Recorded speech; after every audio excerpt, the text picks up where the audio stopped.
Today we will recap a 2018 movie, The Lover in the Attic, a true story in which Dolly Oesterreich and her husband, Fred, have a marriage based on motives other than love. Fred desires a beautiful trophy wife for public admiration, while Dolly seeks financial stability. Unexpectedly, Dolly begins an affair with a repairman named Otto and convinces him to secretly live in their attic to be together without suspicion. Otto listens to Dolly and Fred's interactions and finds solace in writing. Despite knowing Dolly's feelings aren't genuine, Otto dreams of a future together. The Great Depression brings changes, and they both hide their true intentions. However, conflicts arise between them as their hidden agendas collide. Let's dive in.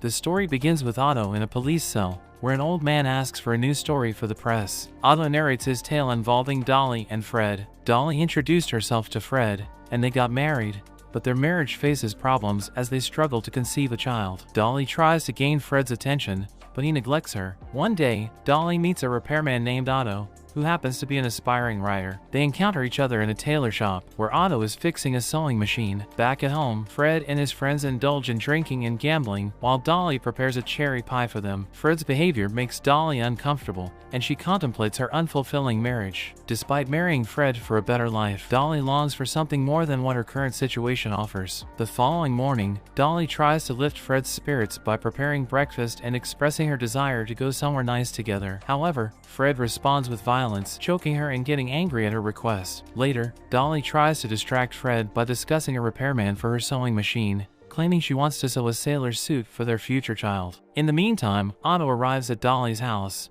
and she seduces him while dressed in a nightgown. They begin an affair, and Dolly manipulates Otto into being her secret lover. Their meetings continue, with Dolly using Otto not only for her own pleasure but also as her submissive partner. Otto eventually suggests a divorce, but Dolly refuses due to her ambitious nature and fear of living in poverty like her mother. Meanwhile, Fred's behavior towards Dolly remains rough and aggressive, particularly when he returns home drunk. After having a rough encounter with another lady, Otto realizes he is addicted to Dolly. Meanwhile, Dolly manages to cover up Otto's visits with a lie to her neighbor, Susan. She persuades Otto to live in the attic, assuring him a wonderful life while she takes care of him. In the attic, Otto becomes jealous when he overhears Dolly and Fred's intimate moments. Nonetheless, their affair continues, and Otto starts writing while impersonating Fred. Dolly promises to publish his work and celebrates his 21st birthday with him. At a party, Otto's social isolation becomes apparent, and he feels frightened around people. Despite Dolly's care, she rejects his proposal to marry openly.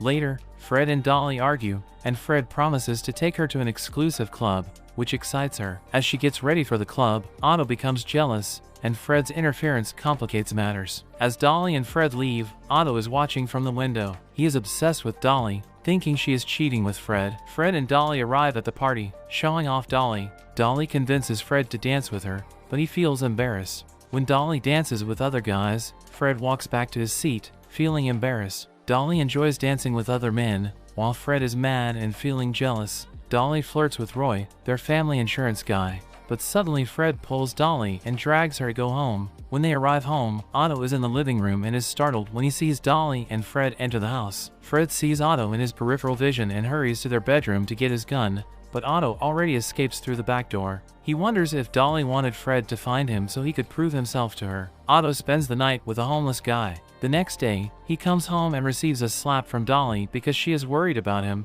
and eventually, they make out. In the bath, Dolly gives Otto a handgun for safekeeping. Soon, Dolly meets with Roy and pretends that Fred isn't feeling too well lately. However, Roy assures her that she's protected by the life insurance. Later, while outside for dinner, the two argue, and everybody is looking at them. Eventually, Fred turns into an angry child, prompting Dolly to walk out. Fred follows her home, and they get into an ugly fight. Eventually, it becomes physical, prompting Otto to interfere and point the handgun at Fred, telling him everything. Suddenly, Fred lunges at Otto, and the two engage in a fight. However, Otto accidentally pulls the trigger and shoots him in the head. Otto hurriedly takes Fred's stuff and instructs Dolly to go along with his plan. He gives her a fake slap, locks her in a closet, and runs away. Later, the police arrive, and Dolly acts like they were really robbed and her husband tried to save her. However, Detective Klein is a little suspicious because the robber forgot to take the cash in Fred's wallet. Later, Otto comes back, and Dolly assures him that they'll move to LA once she gets the insurance money. Soon, Dolly goes to the police to describe the perpetrator in a sketch. Herman grills her with questions.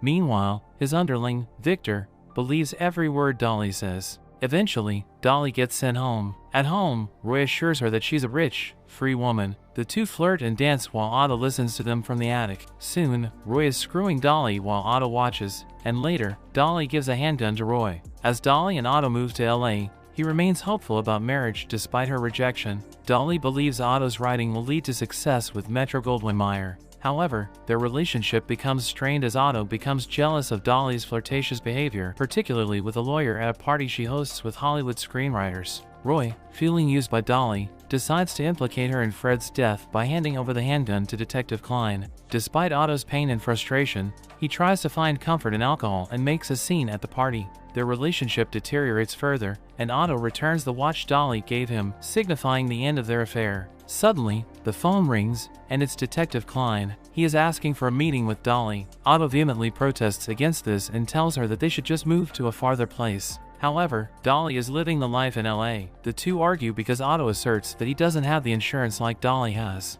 Dolly insists on keeping Otto a secret as a solution. Soon, the detective arrives, but he's greeted by Herman, the lawyer. Detective Klein starts questioning Dolly. He asks her about Roy and the murder weapon, but she's too cunning. With Herman's help, they outmaneuver the detective, who leaves defeated. Later, Otto eavesdrops on Dolly and Herman's conversation. She gives him a watch as a gift, but Herman sees Fred's initials on the back. However, Herman ignores it, and Otto angrily retreats to his cave. In the evening, Otto asserts that he's on a hunger strike. Dolly insists that she needs to keep seeing him, so Otto needs to move to a place she bought in Santa Monica. Otto finds his spine again and refuses to move out. Soon, while on a date, Herman proposes to Dolly. She accepts. While the two newly engaged couples cozy themselves at home, Otto comes down from his cave and threatens them with a knife. He orders Dolly to confess. Dolly tells Herman that he's an upstairs lodger. Otto slaps her, and Otto confesses everything and tells Herman that he's her sex slave. After Otto confesses everything and reveals his role as Dolly's sex slave, Herman takes the ring from Dolly and calls the police to arrest both her and Otto.